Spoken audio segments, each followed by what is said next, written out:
guys, thank you. During halftime, we're going to introduce to you a couple of different athletes here at Ball State. Lots of reasons that number 42 jersey is hanging up there from the ceiling. Wells holds the #1 record spot in 14 different categories here for Ball State basketball.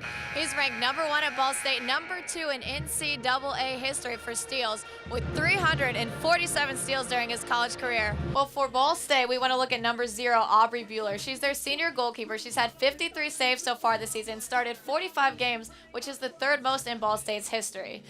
Coach Packard and Bowling Green head coach Kurt Miller are already very familiar with each other. The two worked together as assistant coaches at Colorado State during the 98 and 99 season, helping coach the team to a 33-3 overall record. We're now going to introduce to you freshman guard Marcus Posley. His story is part of SportsLink's 13 and 13 series, which features the 13 different players in 13 days. After not playing his senior year in high school, Posley was grateful for the opportunity he was presented here at Ball State. Coach Billy Taylor says he is a diverse guard and has shown much maturity so far this season. Coach Steelman, Ball State came into this game somewhat keeping up with Bowling Green, keeping close in the first part of the game. Where was the turning point? Here with head baseball coach Alex Marconi. Your first game is coming up in a little over a week. Just started the season, schedule just came out. What games are you most excited about or most looking forward to right now? Okay, and your overall record is 1-2 right now, that one win being here at a home meet. So what do you think the team needs to work on to improve on the road? What changes did you really make in the second half to find those open holes in Bowling Green's defense? For most athletes, it's 4 years and done. But for Jeff Aucoin, he wanted one more shot at the game he came to love. After hearing people tell him he wasn't fit for Division I volleyball, he proved them all wrong. He's a 5th-year senior this year, and he's really getting a chance to make an impact. He didn't play much the first 4 years, and this season he's had his career high in points and rebounds. Now we're going to switch gears toward field hockey.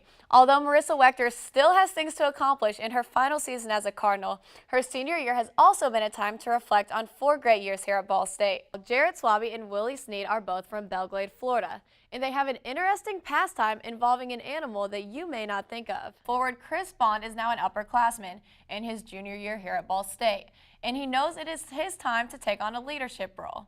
Coach Taylor says he is a high-flying athlete, and this season's focus is consistency. While most people see this next coach pretty quiet on the sidelines, there is a side to him that you may not expect. In addition to coaching the women's volleyball team, he plays a large part in encouraging the men's team through his game time announcing.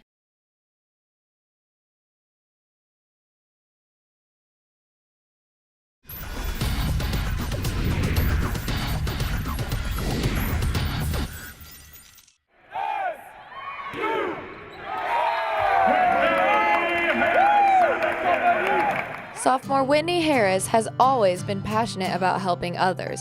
Her dream came true this past summer as she traveled to Haiti to volunteer through the organization Love a Child. We went up into the mountains every day and we set up a clinic for vaccines for children and mothers, and then also vitamins and medication. I was speechless. I didn't really know what to think, or you hear about it and you think it's going to be so bad, and then when you get there you're just taken back by everything. Just the conditions that for some of those folks since that earthquake. big earthquake disaster, Yeah. it's horrendous. Still a lot of devastation down there even now from it. It's a pretty big culture shock to go and see people living in just tent cities just for miles, and to see people basically living in what we would consider a landfill. It's hard to describe. You really have to see it to understand what it really is. Harris gained more than volunteer experience. She built relationships with people that she will never forget. I loved interacting with the children. We went to an orphanage every night there, and they put on a little service, and we just sang and danced, or tried to sing. We didn't really know their language. Being able to interact that way with actions rather than words, it was just, it was incredible. Harris's grandfather instilled his love for Haiti in her at a young age. He was involved for 9 years and traveled there multiple times. After he passed away, she wanted to travel in his footsteps. When she was a little kid, when you'd say her prayers at night, she would always remember just praying for the poor people and for the people in Haiti. I'd say it was very important to her.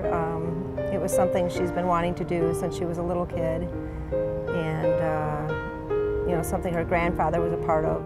I was really close to my grandpa, and growing up he would show us the videos from when he went over there and pictures, and he was very passionate about it, so I think he'd be excited and really proud that I got to go over there and just see like what he helped build. After her experience this past summer, Harris hopes to return to Haiti again and possibly sponsor a child. For Ball State Sports Link, I'm Ashley Reed.